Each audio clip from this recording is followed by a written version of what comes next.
Nearly 2,000 years ago, in a quiet corner of the Roman Empire, a woman gave birth to a son. She had no idea that her child would one day shape the world with his words, teaching not with weapons or power, but with compassion, mercy, forgiveness, and the quiet strength of enduring hardship.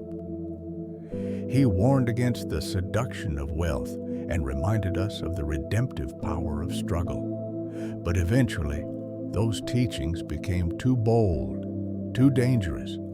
They challenged the powerful, disrupted the status quo, and so the Roman state condemned him. Facing a brutal and public execution, he didn't call for revenge. Instead, he told his followers to stay strong, to forgive, to love, even those who had sentenced him. You probably recognize this story. It sounds like Jesus, and it is. But it's also, in many ways, the story of Seneca. These two extraordinary men lived nearly parallel lives. Some sources even say they were born in the same year. We may never know for sure, but what we do know is this. At the same time, in the same empire, walked two of the greatest philosophers the world has ever known, and their teachings strikingly alike.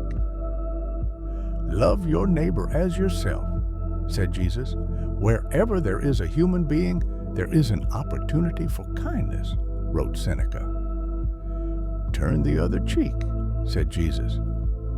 It is a petty person who bites back when bitten, said Seneca. Jesus asked, why do you look at the speck in your brother's eye, but ignore the plank in your own?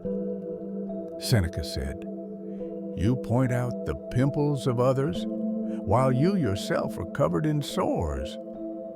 Jesus warned, do not store up treasures on earth. You cannot serve both God and wealth. And Seneca echoed, if my wealth disappears, I lose only wealth. But if yours vanishes, you lose what defines you. I possess my wealth. Your wealth possesses you. Now, Jesus, depending on your beliefs, was more than just a man.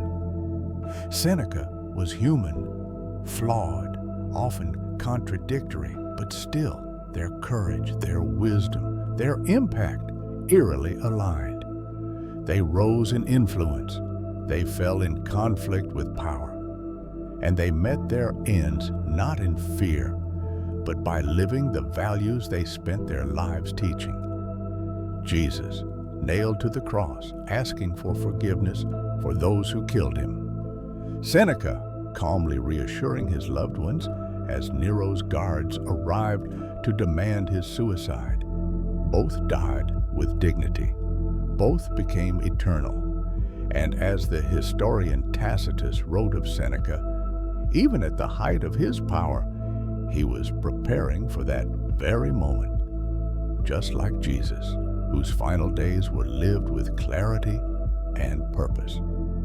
So maybe today, whether it's Christmas or just another day on the calendar, take a moment to remember what truly carries us through the chaos, the uncertainty, the noise. It's the same timeless principles they stood for: love, wisdom, courage, self-discipline. This is how we move forward, by holding on to what matters, by serving others, by seeing the big picture, by being fully present in the small moments, and by finding something, anything, to be grateful for, because there is always something to be grateful for. Life is short, Seneca said. It was short for Jesus, too. What matters is how you use the time you've been given. What matters is the legacy you leave. So, today, be kind, be brave, do what's right. They've already shown us the way.